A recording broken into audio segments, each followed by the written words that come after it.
What is going on, everyone? Welcome into the reveal of the number 26 team in my 2023 NFL Power Rankings, as today we're going to take a deep dive into the Las Vegas Raiders. We're going to recap this team's offseason, break down this coach and staff and scheme. Then we'll go through the roster, ranking each position group, how they stack up against the rest of the league. And we'll recap everything, as well as taking a look at their schedule and my win total projection for the Raiders this year. Before we do all that, though, a ton goes into this series, from the graphics to the recording to the editing, you name it. And it's all I've got time for this summer. So it's really important to me that this video and this series continue to do well. So if you could please take just a second to hit that like button down below. It's a free and easy way to show your support. I really appreciate it. And make sure you are subscribed. Can join me on this quest for 100,000 subscribers. We're getting oh so close, and you won't miss any of these deep dives as we go. But without further ado, let's do further into this team's offseason, taking a look at their key departures and additions. And the Raiders, kind of under the radar. I'm sure Raiders fans are well aware of this, but as I was putting this graphic together, I was like, wow, this team really flipped this roster inside out. Josh McDaniels and Dave Ziegler in year 2 of this regime are really trying to get their hands on this roster and bring in their type of guys here. And that's going to come at the expense of losing a lot of players here, many of them that have been here for a long time. Of course, Derek Carr ultimately gets benched last season. I don't think he got enough of the blame for everything that went wrong last year. He really was poor. So they're going to move off of him and eventually try to get out of QB purgatory. I know signing Jimmy Garoppolo isn't, taking the first flight out of QB purgatory, but moving off of Derek Carr, I think, is a step in the right direction there. Which, to explain that a little bit more, because that's going to sound weird, I think Derek Carr is much more in that perception, that level of quarterback that brings the perception that he's your franchise quarterback, maybe like a Kirk Cousins, a Dak Prescott. Whereas Jimmy Garoppolo, it's pretty clear he is brought in as a bridge, and the idea that you can move off of Jimmy Garoppolo at any given moment, you're not going to turn any heads when they do that. So they're just basically getting ready to pounce at the moment that they feel like they can go and get their quarterback of the future. I think overall it is a smart approach. And we'll talk a little bit more about Jimmy Garoppolo for sure once we get to the roster portion of this video. But it's not just significant changes with the quarterback, really the roster overall across the board. Mac Hollins at wide receiver, who did have a nice year for this team last year, is going to be heading to Atlanta. They trade Darren Waller to the New York Giants after he struggled to stay healthy last year. You got Foster Moreau. May he recover from his cancer situation as quick as possible. God willing, let him get out on the football field again very quickly. And then Andrew Billings, who we just talked about in the Bears deep dive, was actually their best interior defensive lineman last year. So even at just 478 snaps, something they're going to have to replace there. Denzel Perryman as well, one of the more underrated free agent losses for the Raiders and additions for the Houston Texans, as we discussed there for that Texans deep dive a couple episodes ago.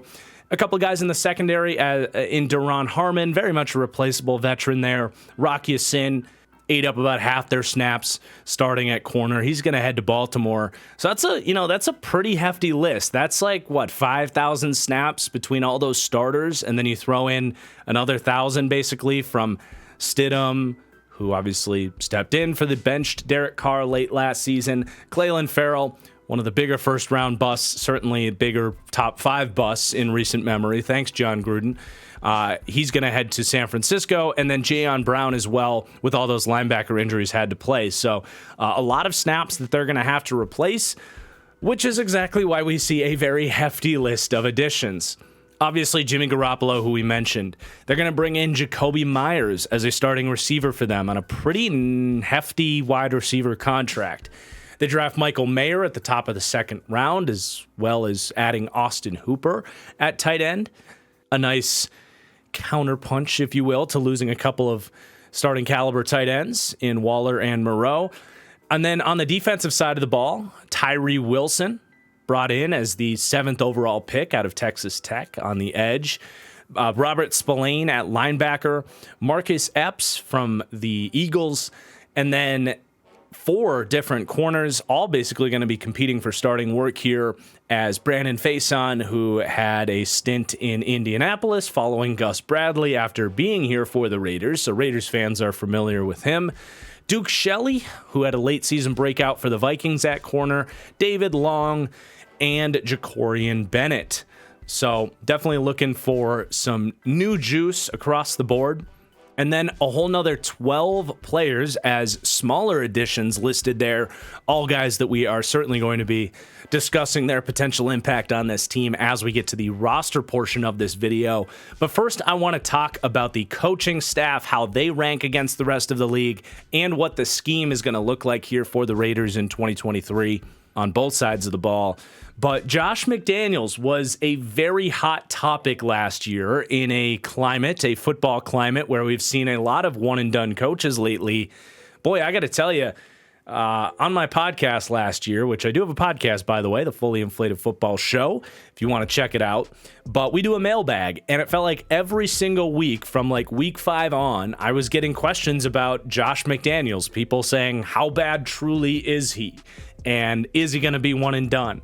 And I get the sense that a lot of Raiders fans, maybe not everyone, but a lot of Raiders fans were not happy with his performance, so to speak, in year 1. And I can't fully blame you, but my answer to a lot of those mailbag questions was that I think there's some slight overreactions going on to just how much was Josh McDaniels' fault. I think he stepped in with a complicated situation. I mean, this roster was in complete flux. Obviously, they had talent in certain spots, but as we just saw, like, they're still trying to figure out the right players for this team. But on top of that, this team lost a ton of close games early on, and it's easy to point your fingers at the coach and often the play caller on the offensive side of the ball and say it's his fault. It's usually the way things go in the NFL. But man, I don't think enough of those fingers were being pointed at Derek Carr, and I don't blame them for benching Derek Carr. He was putrid last season, was not a fit with McDaniels' offense, did not play with any confidence, and there was a lot of critical plays down the stretch in games last year where you just weren't getting franchise quarterback play from number 4 out there. So no, he was not perfect, and I'm not trying to make every excuse in the world for him. In fact, he's going to rank for me 24th overall as a head coach, and his impact on the overall coach and culture, the pass game, the run game, it's all in just that 4th tier of fine coaching where you're kind of 1 foot in, 1 foot out a little bit almost, or just wait and see at best. So I'm not trying to sing the best praises of Josh McDaniels, but I think there's still reason to look back at this hiring being a very good hiring, and his resume and his acumen as a football X's and O's guy, as a play caller and a play designer, to say that he can still very much right the ship and get this thing right here, even if it might take another year. Like, this is a bit of a transition season for the Raiders. Anytime you move off of a long-term quarterback like that, it's going to be tough. But I'm still cautiously optimistic with Josh McDaniels, which I think makes me a Josh McDaniels truther at this point, based on how many people were ridiculing his performance last year. I don't think it was quite that bad. I do think the team improved as the year went on. And honestly, I didn't look at the play calling and walked away with like this impression that the play calling sucked or anything like that. This wasn't Pittsburgh or the Los Angeles Chargers or anything like that in that regard. So I'm still cautiously optimistic as far as what his scheme looks like, or what he wants it to look like. He wants this to be those prime Tom Brady Patriot offenses, a lot more under center than you typically see around the league. Quick game, option passing routes where you're giving slot receivers and running backs the freedom within the play to read out the coverage and get to the right spot at the right time, have a quarterback that can also be on the same page on those concepts, get the ball out with accuracy, precision, and the right reads. And that is why he wanted Jimmy Garoppolo. He learned this offense from Josh McDaniels in New England. And he wants to recreate that. He wants the run game to be very much under center, a lot of gap, power stuff, put a fullback in there, open up the C gap, pull a guard. You know, it's not that they won't run inside zone or outside zone, but compared to the rest of the league, you're going to see about as much gap and duo and counter as most, any team in the league, basically.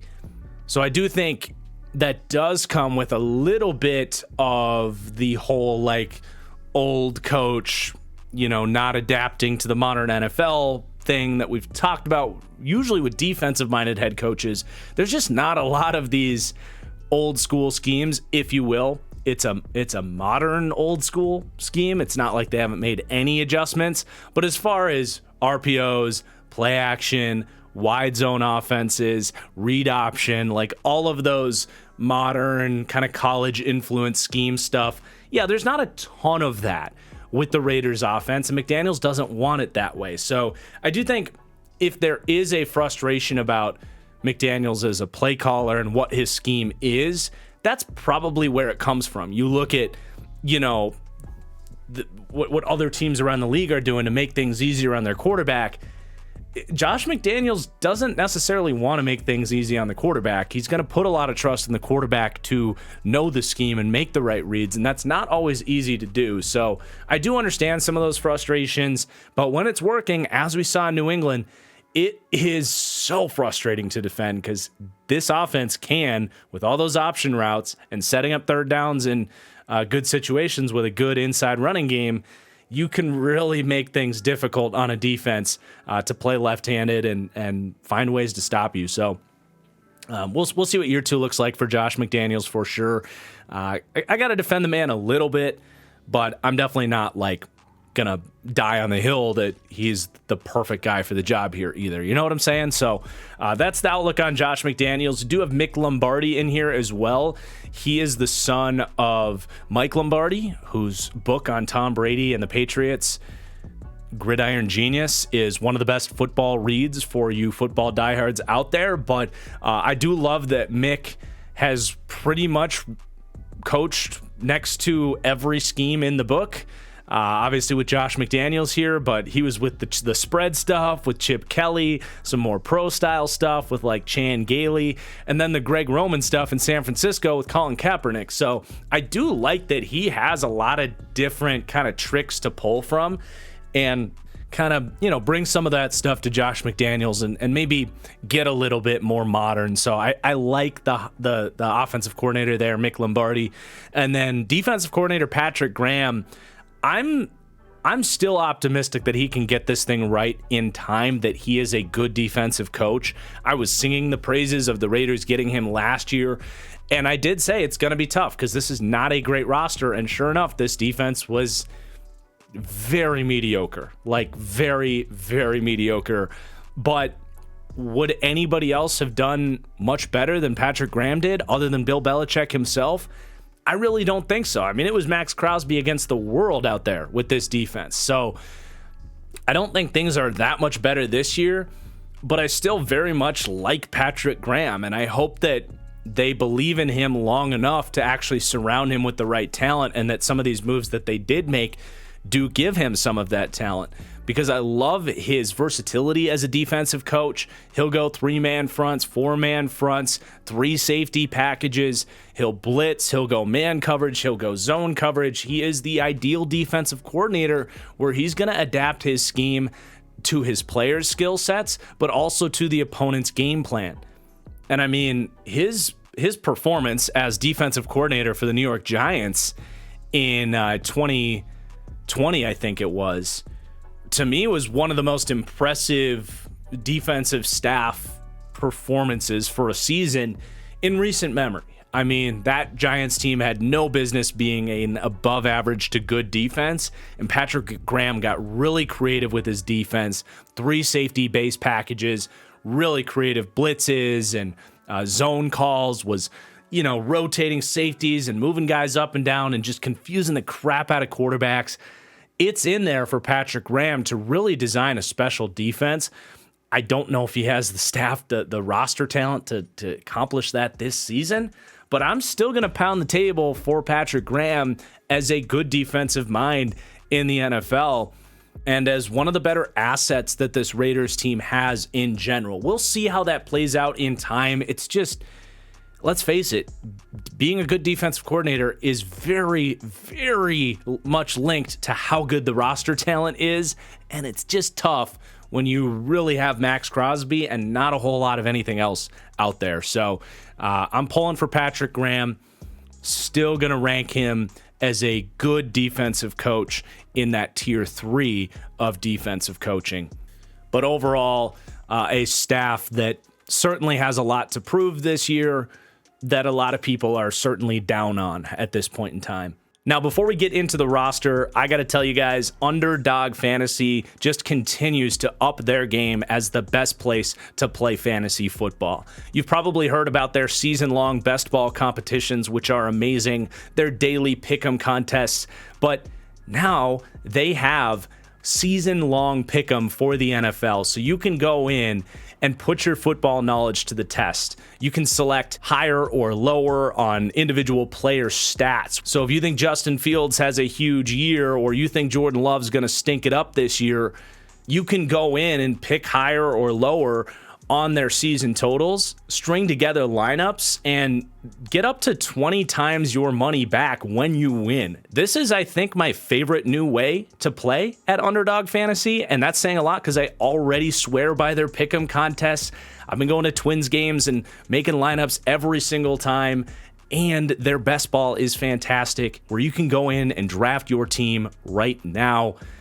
You guys are going to love Underdog Fantasy if you're not playing there already. And now you can support my channel on top of that when you sign up with promo code TFG, and they'll match up to $100 on your first deposit. That's $100 of free play at Underdog Fantasy using promo code TFG. But now let's get into the roster, ranking each position group, how they stack up against the rest of the league. And we're going to start with the passing game and the quarterback room, where the Raiders are going to rank 28th in the NFL. Now, that does come with a caveat here. If you could guarantee me a full season of healthy Jimmy Garoppolo, I'd say they're 23rd in the NFL. But that's the thing, right? The report comes out 2 weeks ago that he still hasn't passed his physical. And even as far as saying, if he isn't healthy by camp, they can void his contract. He's not even here. And the Raiders could really suck this year. So, that is a concern. It's a concern that Jimmy's really never finished a season healthy. Now, it looks pretty doom and gloom at the moment. I'm still pretty optimistic that they want Jimmy there, that he wants to be here, that he is going to get healthy and be ready for them week 1. But is he going to be there week 10, week 14? That's probably the bigger question for me, and I think the more fair question. So you have to factor that in, just as we did with the Rams ranking of Matthew Stafford. And just like we said there, we know who Jimmy is as a quarterback, but he has question marks, just as Justin Fields has question marks. Can he take that next step as a passer? Sam Howell has question marks. Yeah, you got question marks here with, can Jimmy Garoppolo be available to this team? So in that way, it does ding their overall ranking, and I think that's fair. But I think I am a little bit higher on the idea of a healthy Jimmy Garoppolo here for the Raiders. If you could get that health. Again, a huge if. But to me, I fully agree with the decision to move off of Derek Carr. He was awful last year. It wasn't a culture fit. He had lost the locker room. They benched him after a timid, bad season from a quarterback that, to me, is take him or leave him. They never got anywhere with him, and they never were going to. Why tie yourself to another year of Derek Carr, to the point where they benched him and just released him? I agree with that process. Then the next step would be okay, who are we going to start next year? And the tough reality is tanking, there's only a select few amount of teams that can really look at the state of their team and say, yeah, we can afford to suck for a year. That wasn't going to be the Raiders. You got Josh McDaniels heading into year 2. You just acquired Devontae Adams, who's 30 years old. It wasn't an option for this team to just, start Joe Schmo at quarterback and hit rock bottom. they wanted to genuinely get a quarterback that they felt could run their system and compete with. And I think Jimmy Garoppolo makes a ton of sense for that. Yeah, you could argue you could have gone a cheaper route with like Andy Dalton or Jacoby Brissett. Sure, I would have felt kind of similarly about that. Yeah, the money was a little bit higher for Jimmy Garoppolo than I expected. But again, they really like him because of those connections to what McDaniels and Garoppolo had in New England together. But I think the upside of Jimmy Garoppolo is in this offense is much higher than Brissett or Dalton or Mariota or whoever those, really low-level bridge quarterbacks could have been for them. I'm a little bit higher on what Jimmy can be in this offense, to the point that I think he can at least give you what Derek Carr gave you last year and probably a little bit more. I think his familiarity with this scheme is going to hit the ground running. I think in terms of those first and second down decisions where it's, reading out the coverage, being on time with the option routes of guys like Hunter Renfrow and Jacoby Myers, Devontae Adams, of course, these tight ends, I think it can be everything Derek Carr was and probably a little bit more. I think he gets the ball out quicker, where he is an elite ball handler at the position. If you want to talk about point guard skills, get the snap, quick release, get the ball in these guys' hands with rack opportunities, run after catch opportunities to maximize that stuff. He's a very good fit for that. And that's what this offense really wants on early downs. And then you get to third down, I think you're trading certainly some arm talent and deep ball accuracy, especially, but not that much arm talent, for much more of a confident playmaker back there. Jimmy Garoppolo will actually move in the pocket, unlike Derek Carr. He will take a few more chances down the field. I just think he's less timid and less scared as a quarterback. And I think that's going to be infectious to the rest of the locker room as well. So I do think Jimmy Garoppolo is a fit. I will defend their process to go for him because, again, this team with a year 2 coach and Devontae Adams, the investment they made in him, it would not have made sense to just tank this year. But Jimmy kind of quietly, like a backdoor tank is in play if he can't stay healthy, because if he isn't available, this is the worst quarterback room in the league by far, and this team is very likely looking at either Caleb Williams or Drake May next year. And we'll never know if that played into their thought process or not, but it's kind of a sneaky benefit of going with like Jimmy Garoppolo. But he is a bridge quarterback. He does place a ceiling on this team's season. It does certainly reduce some of the excitement for what they could achieve as far as, playoffs and all that this year. But I understand the signing, and I'm definitely going to be pulling for Jimmy to stay healthy and have a good year, because I think he's slightly underrated as a quarterback. Beyond him, they bring in Brian Hoyer, who I think the hope is he can hold the clipboard and basically be a QB coach for Aiden O'Connell, coming in as a rookie from Purdue. They spent a 4th-round pick on O'Connell, and I think it's fairly likely that we see him this year. He has a lot of Jimmy Garoppolo characteristics as far as, getting the ball out, good at reading defenses, but will put the ball in harm's way, will take chances, give his receivers a chance. I kind of liked Aiden O'Connell's tape. I don't see a starter there with starter traits as far as the arm talent and the athleticism is concerned, but I think he can have a nice career as a backup, and as a late 4th-round pick, you could do worse with that. Chase Garbers is here as well, a little bit more of a raw athlete type. Season's obviously in a bad way if you're getting to Chase Garbers, but yeah, again, 28th at quarterback would rank I think 24th is where it would have been, just above Justin Fields, if you could guarantee me a full season of Jimmy Garoppolo. Heading into the year, of course, Fields has much more upside, no denying that. But just a little context there for the ranking. But let's talk about the weaponry here, which is much more of an exciting conversation, because you have Devontae Adams, who is a top 3 receiver in the NFL, at least. I think it was really impressive what he accomplished last year. There was certainly a world where you take away the back shoulder chemistry and the deep ball accuracy of someone like Aaron Rodgers, and he has a fall off. And there was a little bit of a fall off, but it was very small.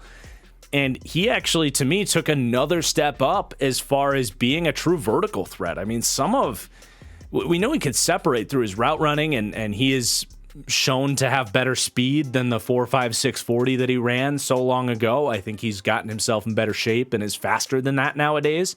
But some of the ball skills that he showed last year, mossing dudes, one-hand catches, just continue to get better. You know, early in his career, his ball skills were really poor. And up to this point, they're some of the best in the league. So, you know, Devontae's Devontae. He's a maniac. He's still going to be one of the best receivers in the NFL this year. I don't think the drop-off, quote-unquote, from Derek Carr to Jimmy Garoppolo is going to mean much for that.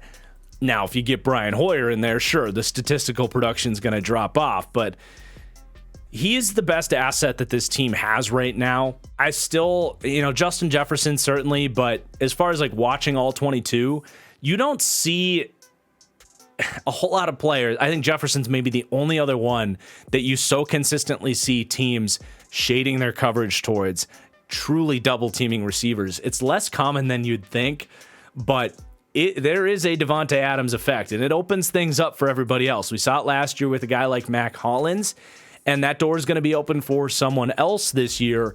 But it is going to be interesting to see who that Mac Hollins guy could be here, because I am a little curious about the Jakobi Meyers signing.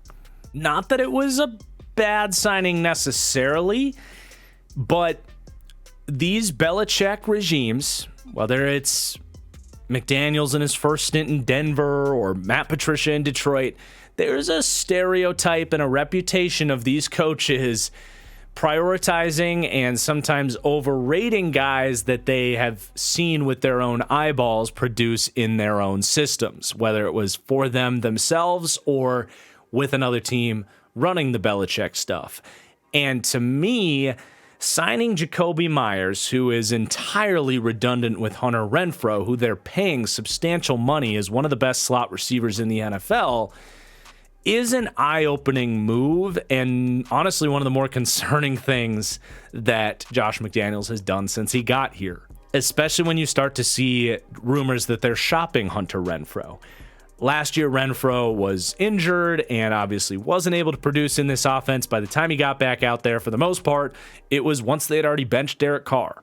So to me, I think that was a little bit of a lack of foresight and faith in a guy in Hunter Renfrow, who's every bit of Jakobi Meyers' skill set, and honestly a little bit more. Both of these guys are true slot receivers. They're slow, but they are really crafty in the short to intermediate game. Tough after the catch, move the chains types, whip routes, slants, sit down in zones. Both these guys, seriously, copy and paste, same skill set.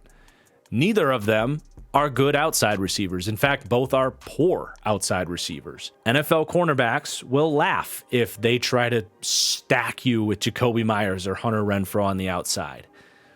So while both are good players, and this does make up one of the best wide receiver trios in the NFL on paper, I so often talk about wanting complementary skill sets with my weaponry, and you don't necessarily have that here. In fact, as weird as it sounds, I would prefer this group with Mac Hollins minus either Renfrow or Jakobi Meyers, because I am a little bit worried that they're going to put both these guys out on the field because they couldn't find a trade partner for Hunter Renfrow, who didn't produce last year and is very expensive, and they just paid Jakobi Meyers.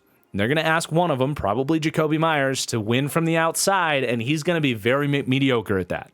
So I don't want to be overly down on these two guys here because, again, they are good players, but I've voiced my concerns there, and they still rank 8th as far as weaponry despite that, but I am just very fascinated. Now, it does make sense to me that they are looking to trade Hunter Renfrow on top of the fact that they signed DeAndre Carter, Philip Dorsett, they draft Trey Tucker. They clearly acknowledge that they need a deep threat as a part of this group beyond Devontae Adams. So they do have the skill sets to still have this be a complementary group of weapons, but it's going to be very difficult to pull that off when both Renfrow and Meyers are expecting to play. And I don't think we get a ton of 4 wide receiver packages here either. Now, if they do go to 4 wide, props to Josh McDaniels for adapting a little bit, but it's just very interesting to me. But let's talk a little bit more about that depth, because we know what Renfrow and Myers are. As honestly, those two together, individually rather, are two of the best slot receivers in the entire NFL. But you got Keelan Cole, who's kind of the ideal 4th wide receiver, can line up anywhere, jack of all trades, master of none type. I like that he's here. But DeAndre Carter, who's got some speed and has functioned as a deep threat both in Washington and for the LA Chargers, a good route runner, a gadget guy, a nice player, again, to have as a 4th wide receiver. Don't necessarily want him as a full-time starter, but you can move him around and he will separate and provide some explosiveness. They do have Philip Dorsett here, who's just a, knockoff version of DeAndre Carter at this point in their careers. I don't know if he'll even make the team, because they do draft Trey Tucker in the 3rd round here. And Tucker is a burner. He's got a ton of speed out of Cincinnati, definitely a deep threat. I do expect that they'll put him in and give him some deep shot looks. But as far as him seeing consistent playing time and maximizing those deep shot looks, that's going to be determined. I did think he was drafted a little bit early, not horribly early, and I do understand that they needed a deep threat. So I don't disagree with the pick a ton, but I am a little bit skeptical that he's a good enough player to be a starting deep threat and not just like a Philip Dorsett, for example. But it's certainly possible. He has the athletic tools. I think that's probably your 7 wide receivers, again, if they even keep Philip Dorsett. They do sign Cam Sims, who brings a size aspect to this receiver group that they don't have. He's made some plays for Washington, so if they want a bigger bodied guy, maybe he makes it instead of Philip Dorsett, or maybe Keelan Cole is the odd man out too. But it's definitely a deep group of receivers. Again, to me, it's just I do think long term they're going to need to find out a little bit more juice for the starting 3 there, especially as Devontae gets older too. But the tight end room group is really deep as well.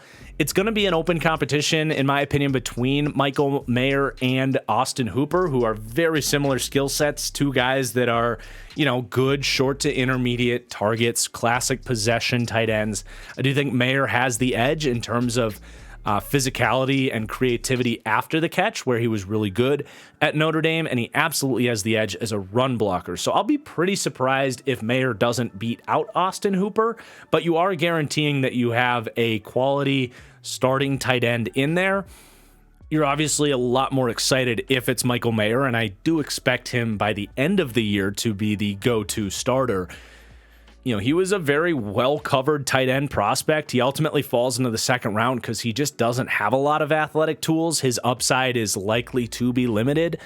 But, he gets the position already as a 21-year-old, better than most tight end prospects coming out of college, certainly, but already probably better than most tight ends in the NFL. So it was a very good pick to get a guy like that in the 2nd round that you just feel like you know what you're going to get from him for as long as he's on your team. Good value to say the least.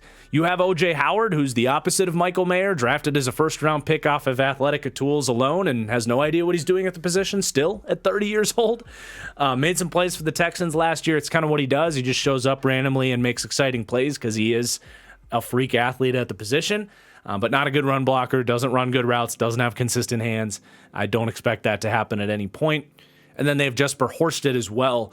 I think out of Harvard or Princeton or something, kind of a undersized athletic tight end who might sneak on as a wing player and a big slot type, but we'll see there.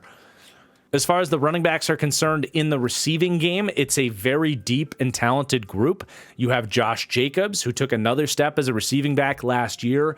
Sure hands, converts well after the catch, and is, as we know, incredibly difficult to tackle in space.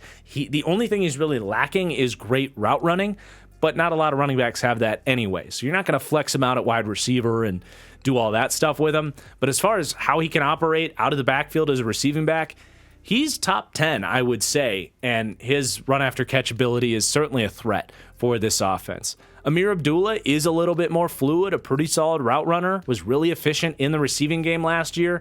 Between Abdullah and Josh Jacobs, they had over 600 receiving yards last year, so they will throw the ball to these guys, and Abdullah is sticking around because of his receiving chops, even at his age. And then Brandon Bolden, a really good pass protector, a guy that has just been a coach's favorite type. He played special teams in New England. They obviously bring him over. But even when he's gotten an opportunity to play, he's shown that he doesn't suck. So, you got 3 guys that you can put out there and feel good about as third down backs. Zamir White as well. I think that's probably the 4 in the running back room. White's just never been the focal point of the passing game for anybody going back to Georgia. And with the guys ahead of him, I wouldn't expect that to happen. But that rounds out, obviously, a very talented group of weapons for the Raiders. They rank 8th overall, even if it gets a little bit weird with having 2 slot receivers in there. I think they can make it work just fine, especially when you have Davante Adams out there sucking so much attention away, being a deep threat still, despite him being 30 years old. Like, he seems to only be getting better as a deep threat. So while I found it a fascinating roster decision, I think they will more than live with it. And I guess I could say one more nice thing before we move on to the running backs and just say, like, for what it's worth, this team does, like I said, really run a lot of those quick-hitting option routes. And now you have 2 guys that are really good at that in Hunter Renfrow and Jacoby Myers. So I guess I see some vision there for, like, first and second down work. But as far as, it's 3rd and 11 and we need guys to get open down the field, if it's not Davante Adams, who is that guy going to be? And that's going to be a big question for this year and the future of this team.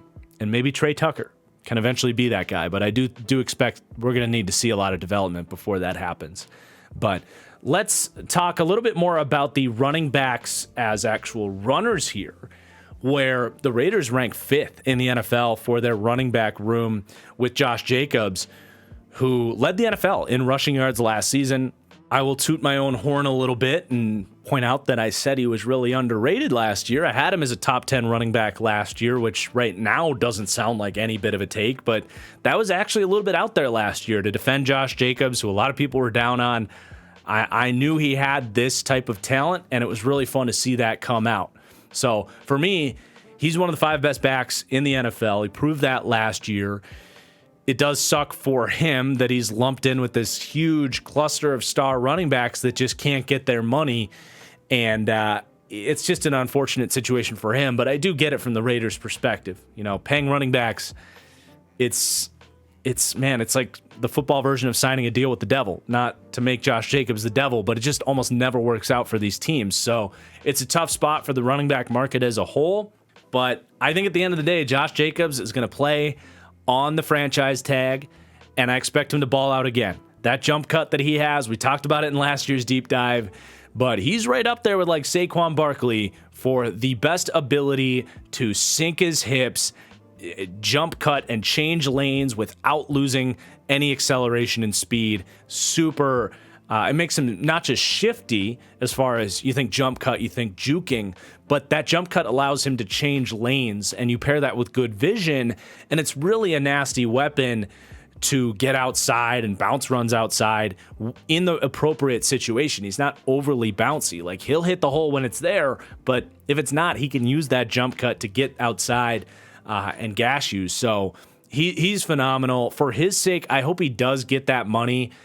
First round running backs really need to change their contract structure. These guys should not have to come into the league playing a rookie contract for 5 years. And even Josh Jacobs had his 5th-year option declined. I thought that was crazy last year that the Raiders did that. And they ultimately regretted that, obviously. But that's a whole different conversation. As far as what the Raiders have here, it's a special back, and he alone is going to make this a pretty good running game. And that's not easy for a running back to do for a position that is very dependent on blocking and all that. But, Jacobs creates on his own, which you can't say about every running back. And then I like Zamir White behind him. How many third-round backs are there in the NFL just waiting on their opportunities with talent and pretty much no reason why they couldn't turn into starting running backs. And I view that as Zamir White. My pro comp for him, ironically, was Damian Harris. It made so much sense that the Patriots drafted him. The Raiders drafted Zamir White just as the Patriots with Josh McDaniels drafted Damian Harris. Big, strong, downhill runner. Not the most creative guy, just like Damian Harris, but you give him a well-blocked run, he's going to get 10 to 20 yards out of that. No nonsense. Really liked Zamir White coming out of Georgia. And as a compliment to Josh Jacobs, or just not even necessarily a compliment, like their skill sets aren't entirely different, but as a running mate to Josh Jacobs, maybe is a better way to put it. I think you give Zamir White 20% of the carries this year, and he can be really efficient for them. And I would say there's a pretty solid chance that if that happens, they say, all right, Josh, good luck on the free agent market. We're really happy with your services. We're going to miss you, but we'll get, 90% of you for 1/14 of the price in Zamir White. So we're going to let you go. I wouldn't be stunned if that's the way they go. And I'm definitely, Zamir White's a good dynasty football target. I will say that, because I will not be surprised if he is the starter in 2024. And some Raiders fans might not want to hear that, but it's just kind of the nature of the running back position. Not that it's a guarantee. They might value Josh Jacobs if he does it again and end up paying him, but it's tough. It really is. Amir Abdullah is much more of a third down weapon. Brandon Bolden is just a true jack of all trades, master of, I can't say master of none, because he's a master of pass protection and really catching the ball out of the backfield. But as a runner, he showed that he is effective, but not any special physical tools or anything like that. So I do expect that to be the 4. They did draft Britton Brown in the 7th round last year. We'll see if he makes the team. I wasn't too familiar with him out of Missouri. But I will say, Sincere McCormick was a really fun player out of UTEP, was actually a true junior, I believe, when he came out, a smaller back, but really, really tough guy to tackle. He's got that low center of gravity and good balance. So I don't know if he'll make the team, but definitely was a good prospect.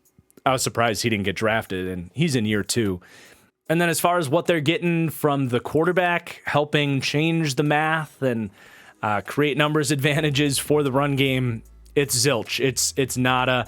The Raiders are one of, 4 or 5 teams that aren't going to get any boost from the quarterback here. You're not running read options with Jimmy Garoppolo or Brian Hoyer or Aiden O'Connell for that matter. And the Raiders aren't a team that run a ton of for example, the Rams and Niners by default will get a QB run multiplier because they run so many play action boots.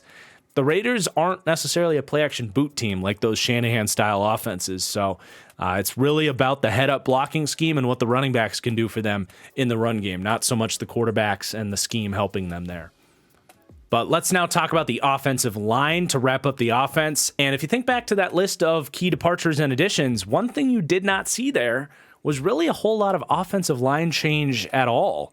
Some very minor free agent pickups here, but they're rolling with the same 5, and I think that's a really good move for them. I mean, this group overachieved last year. They were league average, really, and that was a massive, pleasant surprise. I think Carmen Brasillo, the offensive line coach here, deserves a ton of credit for putting this group together. They had injuries too, and they were plugging guys in, getting effective starts. And, while it wasn't a dominant group, they certainly were not the problem for the Raiders last year. And when we did this team's deep dive last year, I thought they would be what ultimately held them back. And it really wasn't the O-line. And this year, they're going to rank right around average. 18th for pass blocking, 17th for run blocking. And to go through the players from left to right, you do have a star left tackle in Colton Miller, who's developed every single year, was drafted in the 1st round. It's funny how he was really viewed as a consolation prize to Mike McGlinchey and what was a coin flip between the Raiders and the Niners. And early on in these guys' careers, it looked like the Niners were lucky to win that coin toss. But in time, it was actually Colton Miller that developed some pass protection technique and improved as a run blocker. And now it's not even close between those two guys. Not that McGlinchey's a bad player, but man, Colton Miller's development has been commendable to say the least. And he's a technician now as a pass protector. He'll pull out snatch techniques, and he's really good with his hands. He's a good athlete, which shows up in the run game. He's quietly one of the I'm just going to say one of the 10 best left tackles in the NFL, because there's a lot of really good left tackles in the NFL, especially now that Tristan Wirfs is one of them. But yeah, I mean, he's a star, and the blind side is going to be very safe. And it's not just pass protection. Like, he's really impressed me from what he's accomplished as a run blocker too. He's added play strength. Despite his height, he's able to get leverage. He flies off the ball. He's a star. And he's only getting better every year. So he might even be pointing up as far as the arrow. But left guard, we've got Dylan Parham, who we definitely said look out for last year. Didn't expect him to play like 1,000 snaps as basically a day one starter for them.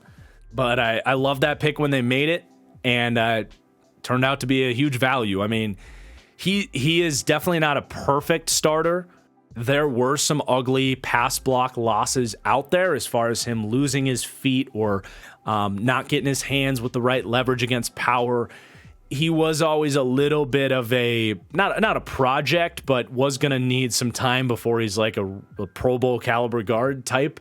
But man, he was pretty damn good for a third-round rookie, I'll say that. And when I saw him in Week 13 meet Khalil Mack crashing inside on a bull rush and just stiff him, I was sold. Because that was the one thing on Dylan Parham that I would have been concerned about long-term, was anchor and his size, and can he hold up against the best bull rushers in the league? And no, Khalil Mack isn't quite what he once was, but if you can do that in your rookie year against Khalil Mack, you're only going to get better, and I'm not worried about it. So I really like Dylan Parham. I think he can someday be a Pro Bowl guard. Now, of course, he's got to clean up a lot of that pass protection, continue to get better in the run game, understand his assignments, when to pass off double teams, all that stuff. But they found a guy there at left guard where they desperately needed it, and was one of the better things they walked away from last season with. And honestly, I probably haven't given him enough credit as far as being one of the better draft picks later in last year's draft. You got Andre James at center, who was like Gruden's last saving grace for this team. He was John Gruden's dude, surprised everybody when he was really all in on Andre James being their starting center, kind of out of nowhere. And ever since Gruden left, Andre James has been just that. He's been a quality starting center, really tough, smart, physical guy, kind of, I guess, a jack of all trades, master of none, if you want to break that term out again. Not going to thrive in any individual thing, not the biggest guy, not the best athlete, not the strongest guy, but as a starting center, you could certainly do a lot worse than Andre James, and he's turned himself into a good NFL player. Your one concern is going to be the right guard spot with Alex Bars. And he started a lot of games last year. It's been a commendable effort from him as an undrafted free agent out of Notre Dame to become a starter, replacement level starter. It's a good example of why just 6th, 7th round, just take Notre Dame offensive linemen, because at worst case, they're probably going to be Alex Bars. Do you want him as your starter? No, probably not. He's just not a great athlete. He does lack play strength. His technique isn't perfect. And when they had bad losses on the offensive line, more often than not, it was him. So he drags this group down, because the rest of these guys I honestly feel pretty good about. He's going to be your big red flag question mark. But he wasn't a complete turnstile either, and he's now heading into another year as a starter with the same group. So there's reason to believe that he can continue to develop with this group as well. I think this offensive line did earn a little bit of the benefit of the doubt last year, and they have depth in the event that he is a disaster, right? We'll talk about that, but he's a weak link, but I'm not horribly concerned about it. And then Jermaine Illuminor at right tackle, it's weird to say for a year 7, 29-year-old offensive tackle that the arrow is pointing up, but I don't think you can really argue that. I mean, he was always going to be a developmental player, drafted out of Texas A&M as a mauler. I believe it was the Baltimore Ravens that drafted him. The Patriots picked him up, and then he follows to McDaniels and offensive line coach Carmen Bracillo, who came over from New England. Give them credit. They knew what they had in Jermaine Illuminor. He was an ascending talent that just was waiting on an opportunity, and boy, did he make the most of it last year. He wasn't just adequate last year. He was a legitimate strength for this offensive line. Now, reviewing film for this team, there was a couple moments where I wanted a little bit more from him. Strangely enough, as a note that I had on him, I don't know if I've ever had this note on an offensive lineman. It was weird. He would be in position to block guys, and then instead of just putting his hands with incredible grip strength on guys that were right in position for him, he would put his arms out wide and just kind of waddle like a penguin, and it would be effective for a second, but eventually blockers would be like, okay, I'm just going to dip under that and get around you. So like just a little coaching point I noticed with him. Certainly had the occasional loss out on tape and stuff, but like, man, they feel really good about what they have in him at right tackle. They bring him back. Still needs to prove what he can do in a full season as a starter. He was really a backup / rotational guy as they figured out this offensive line until about week 10. But man, he was basically locked down. And the only thing is he has, I'm just eyeballing this, kind of looking at the PFF page, but about 600 snaps from week 10 on, which would equal about his career snap total in the 5 years before that. So you love what you saw at the end of last year. Didn't exactly face a murderer's row of pass rushers, but still, I think the classic example of a lineman figuring things out with NFL coaching and very well could be earning a substantial contract extension with another good year here. They bring him back on like a 1 year, $3 million prove it deal, sort of. So pulling for him, definitely a breakout candidate for this team's season here. And that's what I'm expecting to be their starting five. Now, there are some interesting depth players. You know, Alex Bars, I mentioned they have some options if he's a train wreck.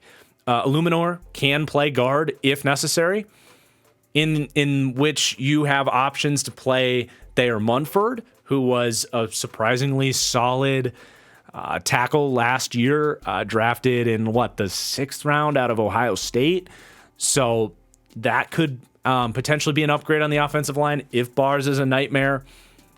Munford just kind of lacks some of that play strength, in my opinion, and foot speed. So, I just don't ever see him as a high upside tackle. But maybe Munford could play guard. I don't know. He showed a lot for a day 3 rookie, so that's good depth. Brandon Parker, who got injured at the end of training camp last year, he was supposed to be their starting right tackle last year. So, again, a guy that doesn't have the best physical tools, but someone that has started a lot of games. So you have a lot of flexibility there. They signed Justin Herron, who's interesting to me. Now, so we spent a lot of time talking about how some guys can't play right side or some guys can't play left side.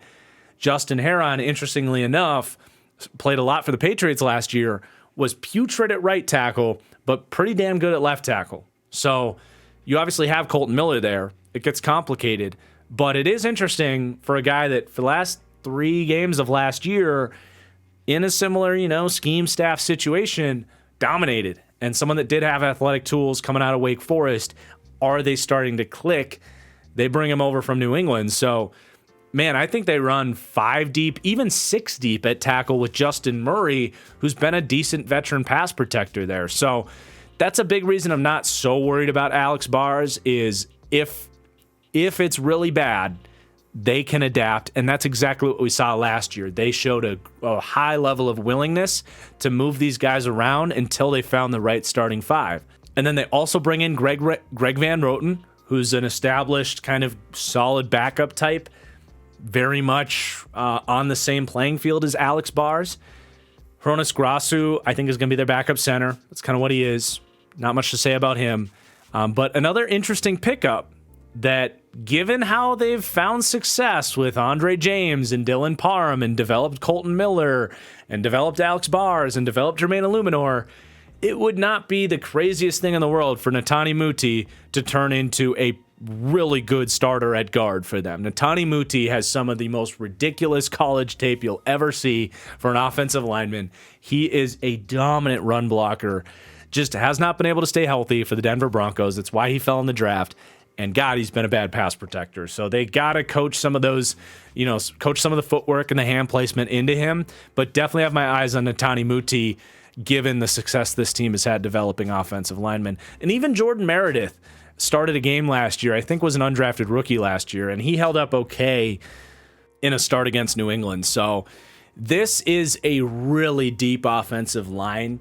And for the O-line junkies out there, I think a lot of people appreciate what this team accomplished last year with this group, and it should be better this year. At least you feel much better projecting this group into the year than you did last year. Decent blocking from the skill players. Michael Mayer should enter as a quality run blocker right away with a chance to be a great run blocking tight end. They have a good fullback in Jacob Johnson. Adams and Renfro, a little bit on the softer side when it comes to run blocking, but Jacoby Myers does definitely give it his all and has a little bit more girth about him. So, pretty solid run blocking from the skill players there, and rounding out a pretty average blocking unit overall.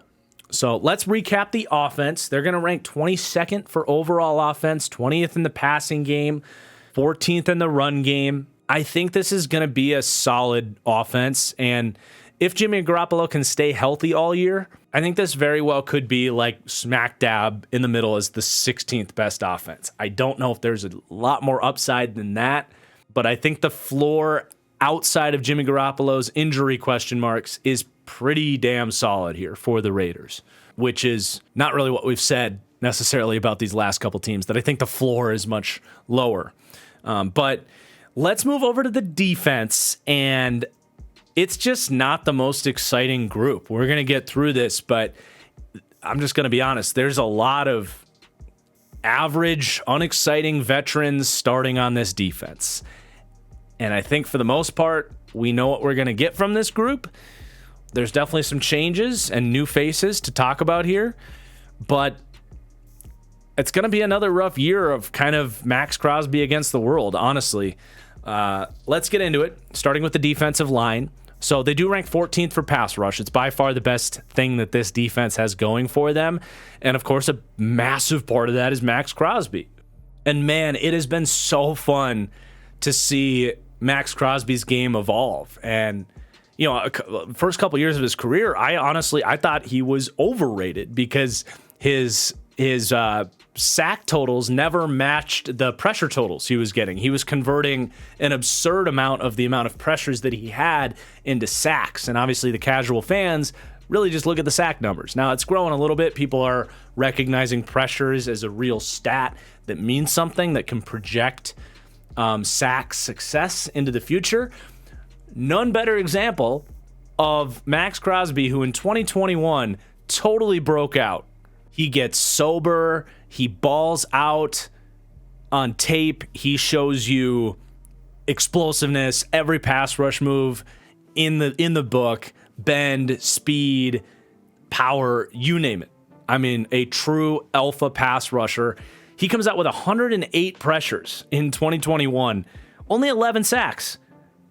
For comparison's sake, he had 11 sacks in his rookie season on less than half that amount of pressures at 45. But a big year like that, you can look and say, okay, well, you would expect better sack production than that. And sure enough, 15 sack season in last season. So Max Crosby has absolutely arrived as a alpha dominant pass rusher, a guy that you really do need to double, and he changes the numbers for everybody else. I think after Parsons, Garrett, and Bosa, Crosby is very much in the conversation for the fourth best edge rusher in the NFL. And I never thought we'd get to that point after his first couple years, but man, there's very few players that I enjoy seeing thrive more than him around the league. So he's obviously the core reason why this is a top half pass rush in the NFL. You just wish he had more around him, and that's what you're hoping Tyree Wilson can bring to the table here. So let's talk about that other edge spot. You know, it's, to me, Chandler Jones is still probably going to get more snaps. I think it'll be close, but they're paying him a lot of money, and he still showed that he can play as a solid number 2 last year. Definitely not what he used to be, and definitely didn't match the hype of the signing, but I still think he's a good player. He kind of beats you in a variety of different ways. but lacks some of the speed and bend. Kind of always has, but certainly at this point in his career, he's a solid perimeter starter. If he were your fourth best pass rusher, you'd be pretty happy with it. If he's your second best guy with no interior presence, really, you definitely wish it was a little bit better. But that's obviously why you spend the 7th overall pick on Tyree Wilson, who they're hoping to be the perfect number 2 complement to Max Crosby. And I think that's a best case scenario because I liked Tyree Wilson, but I did think he was a little bit stiff. And my pro comp for him, for example, was Marcus Davenport, who just has never been able to put together that full package of rush moves, doesn't quite have the bend and the quickness to pull off all that different stuff to become a high-end number 1 guy. But I do think Davenport has obviously had his health issues that have held him back a little bit, but he's shown that with his get-off, his power as a high first-round pick, as a number 2 guy, he can be a stud. And is that going to happen in year 1 as he rotates with Chandler Jones? And I do list him in here because I think they'll put him in there as like a 4-eye and run some stunts on him. And I'm certainly excited to see what Patrick Graham's plans to get him on the field are. Do they just line him up at 3-tech and say, go to work? Certainly possible. I think he's going to be a handful and an effective rusher. I don't know that he's going to be a star, impactful rusher in year 1. I think that's fair. It's possible, but I certainly wouldn't necessarily bet on it. As far as your interior starters, the only one I can really tell you that is a starter is Bilal Nichols, who's a good balanced 3 technique, a good athlete, decent power, decent complement of rush moves, okay run defender, will definitely get moved off the spot, but he's got some quickness and instincts. He's a solid player. Another guy that if he's your 4th guy, he's your second interior starter, you're pretty happy with that, but he's your 1 main starter as an interior player, that's just not ideal. I see 4 other players here. They're going to rotate situationally. Jerry Tillery, who they did bring back, for what it's worth, he was as good as he's been in his career last year for the Raiders.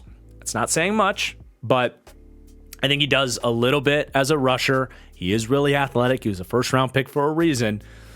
Doesn't have the power you'd expect for an interior player, and God, he gets slaughtered against the run. So I think he's probably their starting 3rd down pass rusher unless Tyree Wilson's out there, but they would be smart to do what they can to get him off the field on rundowns. So they bring in Byron Young as a 3rd-round pick. I like Byron Young. He's not the biggest guy, not the fastest guy, not the strongest guy, but God, he gives it his all against the run, sheds with a lot of strength. I love what he can do as a 3 technique. I think he can do a little bit of what Patrick Graham did with Leonard Williams back in New York, where he is kind of a oversized defensive end, a 5 technique. He did a lot of that at Alabama, Byron Young did. I think we could see some of that, although they're already, pretty full as far as edge types. But I think he'll rotate and be a 3 technique. You don't want him playing in the nose at 295 pounds, but I think he's a pretty high floor draft pick, not necessarily a high ceiling draft pick. Neil Farrell as well is a little bit more of that nose tackle type. And if you're looking for a guy to say, can he step into the hole being left by Andrew Billings, I think they're expecting that Neil Farrell can do that. I like Neil Farrell coming out of LSU. Definitely wasn't consistent as a run defender in his rookie year in pretty limited amount of looks, but a big year for Neil Farrell to potentially be their nose tackle. I think he can do it. I like that pick when it happened, but he's got a lot to prove. And then they bring in some classic Patriots veterans that have been in Patriots systems, whether it was in Miami with Flores or in New England, in Detroit. But Adam Butler, John Jenkins, just a couple of journeyman vets. Adam Butler, low-key known around the league as like a really good coverage dropper at defensive tackle because he's kind of athletic and really smart. But I bet both those guys make the team and play about 200 snaps and are just fine as rotational players. Butler didn't play last year, so he's got fresh legs. And then you have Matthew Butler, who was a 5th-round pick, much more of a raw developmental type, barely played last year. So him and Nesta Jade Silvera are going to be much more of those developmental assets. Two guys with physical tools, but just need to put things together. But yeah, it's going to be one giant rotation on the interior, really just as it was last year. And none of these guys are really very good players. Let's just face it. And that's a big reason why their D-line run defense ranks 30th. I mean, Max Crosby can't defend inside zone to the opposite side, right? They just lack that physical presence. They honestly lack a lot of size. I mean, outside of Neil Farrell, and I guess John Jenkins when he's out there, that's a light interior group. So teams will be able to exploit these guys up the middle. I think it's the biggest weakness that this defense has. As far as the rest of the edge depth, I think they only keep the 5 guys here with those 3 kind of listed starters there, and then Jordan Willis, who's a bigger bodied flex piece. Decent backup to have as your 4th guy for sure. And then Malcolm Kuntz, who has some physical pass rush upside, but has not really been unlocked yet. He's heading into year 3, but could give you some juice on certain pass rush packages. I think those will be your 5 edge guys, and then they'll keep a pretty deep group of interior rotation players. So 14th for pass rush, which is pretty good, but that run defense certainly going to be a concern against especially teams that want to run the ball up the middle. And then you get to the linebacking group, and there's not a ton to say here, honestly. You bring in Robert Spillane, who's a fine veteran guy coming from Pittsburgh. I think he'll be just fine as a run defender in coverage. He's not the most fluid guy. He's not the most instinctive guy. He's gotten some hands-on passes and can make some plays. I think he'll be just fine. And then Divine Diablo, at least for what he is currently, is a nice complement to that. He's lengthy and really athletic, runs sideline to sideline really well, brings certainly a lot more speed as a guy that played safety at Virginia Tech.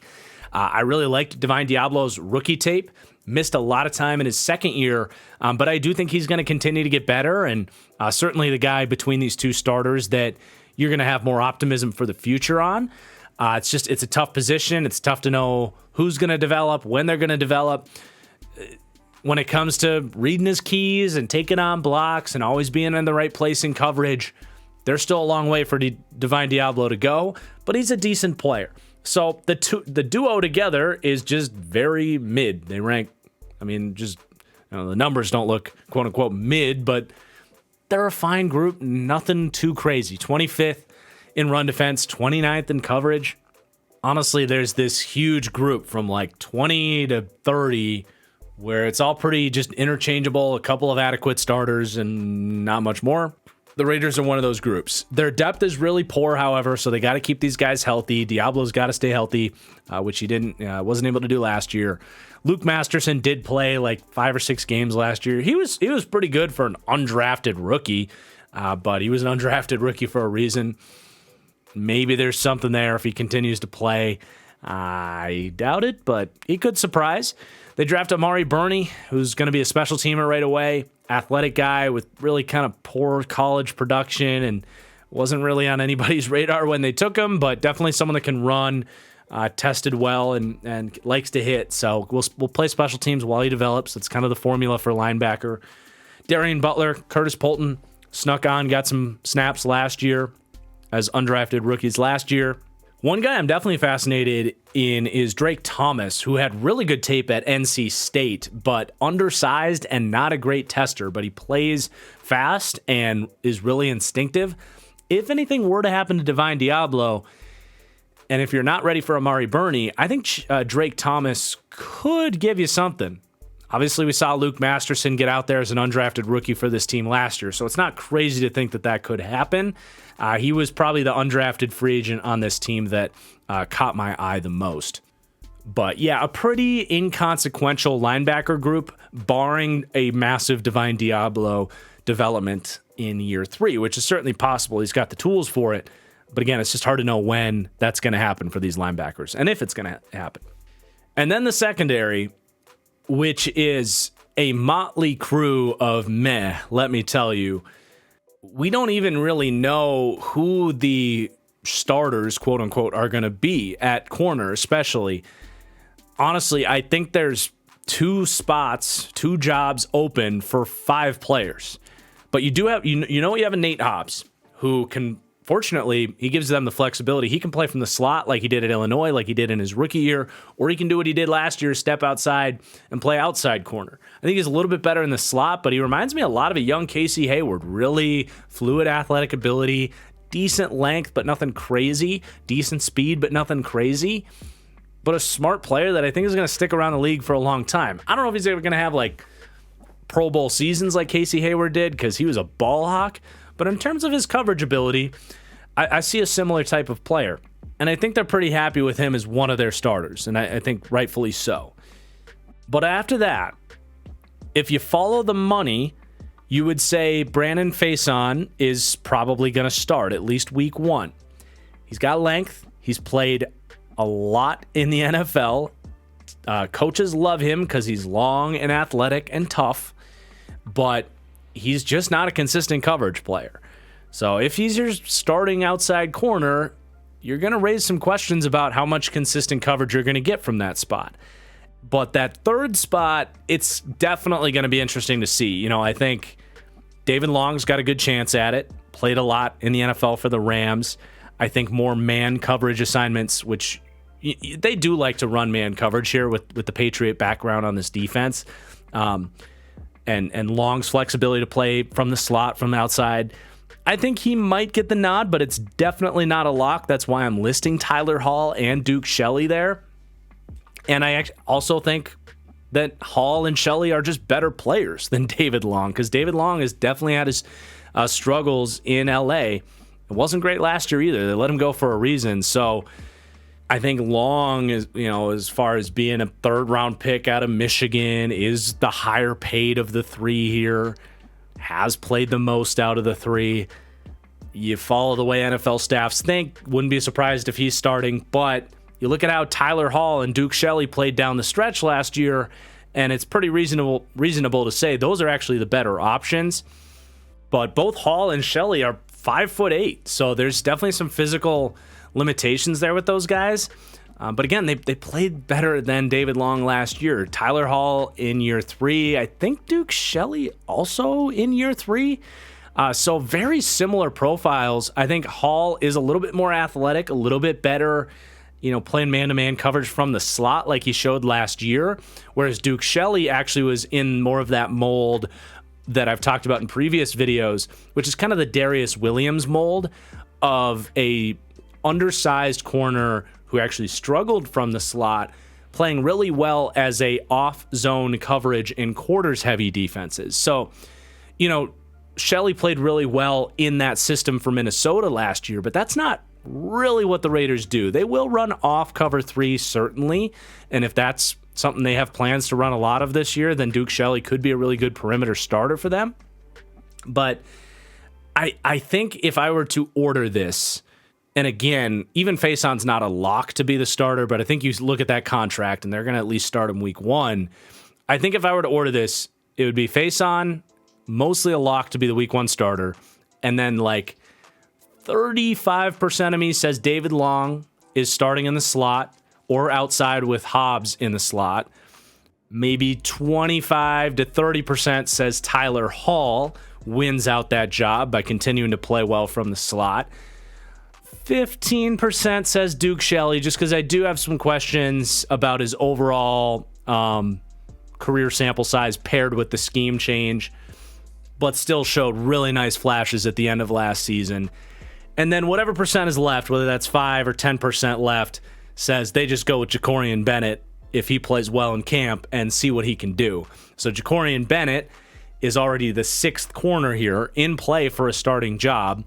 A 4th round pick out of Maryland, really fast, reminds me a ton of, to use a Patriots reference, a young Jonathan Jones, where you can bring him in as a dime corner, put him on the opposing team's speedy deep threat, and say, hey, don't let that guy run past you. And then in time, just as we saw with Jonathan Jones, they develop through special teams, through playing in those dime situations, and eventually can become potentially a good, starter for them. To me, Jacorian Bennett, though, is a little bit overhyped at the moment because there is an opportunity for someone to emerge here.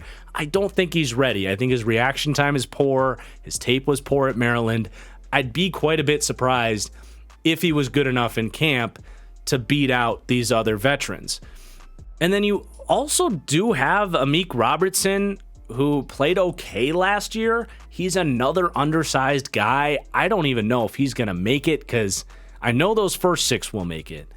Teams don't usually keep 7 corners, and they definitely don't usually keep 7 corners when the 7th guy is your third 5'8" corner. He did play okay, though, last year, so he could get in the mix. It's going to be tough for him to hold on to that job. Beyond that, I mean, Sam Webb played valiantly last year in a decent amount of snaps, but it's going to be tough, man, to make this team. But it is definitely going to be fascinating to see who's starting. And it's one of those cases where, like, this is where you hope that Patrick Graham can put his coaching chops to the test and truly look at a talented group, which really there is talent here, and figure out the best 3 and end up with 3 solid starters here. It's not going to be easy to figure out who those are going to be, and there definitely might be some lumps, just like we saw with the offensive line, with kind of last year rotating these guys in and out, trying to figure out who it might be. It's going to be tough to find out who the right guys are right away, but definitely going to be one of Patrick Graham's biggest tests this year. And what's really fascinating to me is you have, like, every archetype at corner. You have the big, lengthy cover 3 zone guy in face on. You have the jack of all trades, master of none, David Long guy, who you can line up anywhere. You got an undersized, scrappy slot corner in Tyler Hall. You have your undersized, off-zone Darius Williams archetype in Duke Shelley. And then you have your traits-based, speedy, man-to-man Jacorian Bennett. So that's really interesting to me, is that there's not a whole lot of, like, cohesion as far as telling us what types of coverages they want to run. And if Patrick Graham is really good, he'll put these guys out there for the right calls. And maybe he just rotates these guys all around. And if he wants to run man-to-man, it's Hobbs, Tyler Hall, Jacorian Bennett, David Long. If he wants to run off-zone cover 3, it's face-on Nate Hobbs and Duke Shelley. So as a football nerd, I'm really excited to see Patrick Graham, who I do respect, what he does with this very fascinating group of corners. But a lot of NFL staffs completely botch situations like this, and it never works out as well, right? So going to be interesting to see how that all plays out. As far as the safety group goes, it's much more cut and dry. You've got Trayvon Merrick heading into year 3, a down year in coverage last year, needs to clean up the consistency when he's gambling, improve his reaction time, his route recognition. Definitely got beaten coverage a few too many times last year, but I did think he took a step up as a run defender, playing down in the box a lot more. I do think he's more comfortable as a single high free safety. He played less of that last year with the new staff coming in. So definitely room to improve, but a good safety, right? Certainly still learning, and I'm not necessarily worried about him. Am I, buzzing with excitement for what he's going to be in year 3? Maybe not necessarily, but there is still some untapped potential there. And then Marcus Epps is just a, classic veteran starting caliber safety. He's smart, decent athlete, really physical, smart run defender. Limited man-to-man ability, limited range and coverage, but a decent enough signing considering they needed anybody to start here. As far as the safety depth is concerned, Jaquan Johnson, Roderick Teamer, they've been around the league, haven't resulted in much. The one guy I'm really excited to see would be Chris Smith. And I had a late second, early third round grade on Chris Smith. I think I did ultimately bump it down to a third round after he ran in the 4.6s. But my pro comp for him is Rodney McLeod, a guy who's carved out a really good 10-year career as a versatile do-it-all safety, instinctive, physical, but just, same size, 5'11", 195, neither guy burning speed. I saw an identical player in Chris Smith, and I love his ceiling. I love his floor. His ceiling is Rodney McLeod, is a guy that's always starting for somebody, never thriving for anybody. But if he really stands out in camp, he could challenge Marcus Epps for a starting role. Absolutely. Epps, I think, was a 7th-round pick or an undrafted guy himself. So definitely not crazy territory to think that. But as a 5th-round rookie, it's he's going to have an uphill climb to get in the lineup in year 1. But to me, he was one of my favorite biggest steals on day 3 of the draft, especially round 5 and beyond. So I would be really excited if he got named the starter at some point this year. And I think he could be a little bit better as a coverage player, especially than Marcus Epps. Isaiah Polamau also got some snaps last year. So another player to keep an eye on there. But yeah, it's a fascinating secondary to see how this plays out. But there is an obvious lack of star talent. Your best player is Nate Hobbs, who I bet a decent chunk of you watching this probably don't even know who Nate Hobbs is because he's new and certainly hasn't been a crazy playmaker or anything. And then it's a bunch of veterans competing for starting work and Jacorian Bennett and Chris Smith.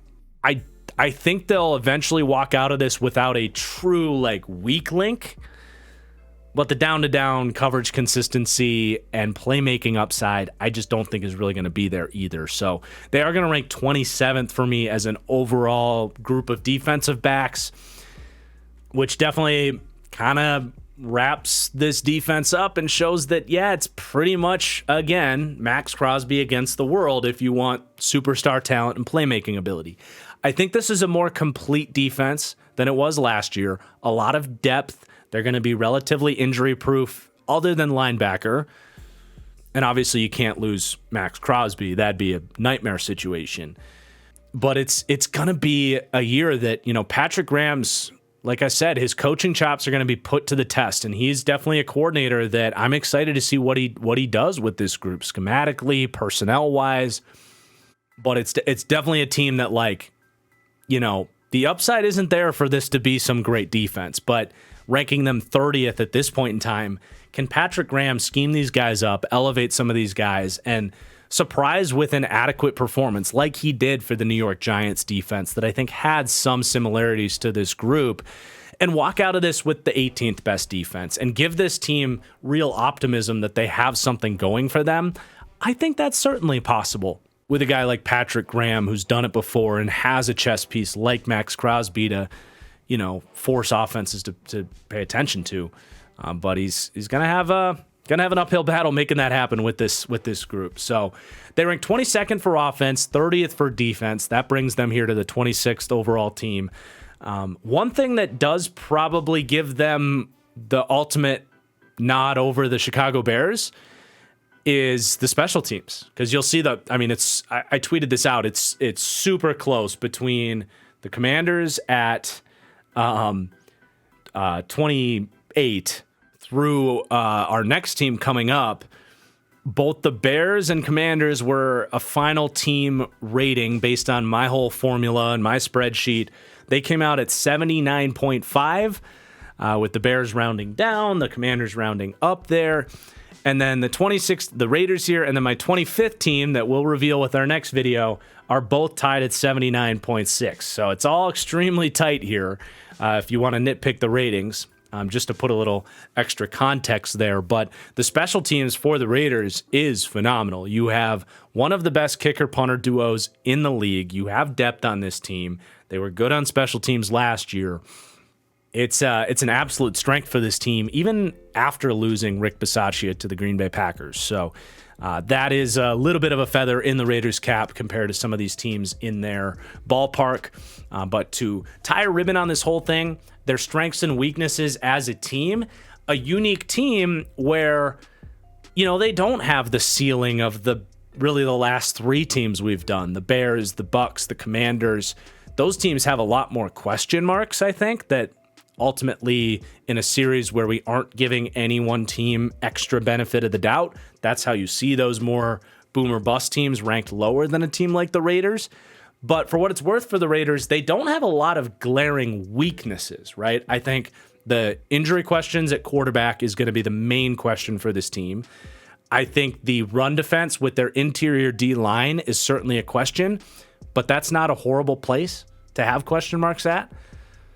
A lot of that is coaching and effort that you can elevate a group like that.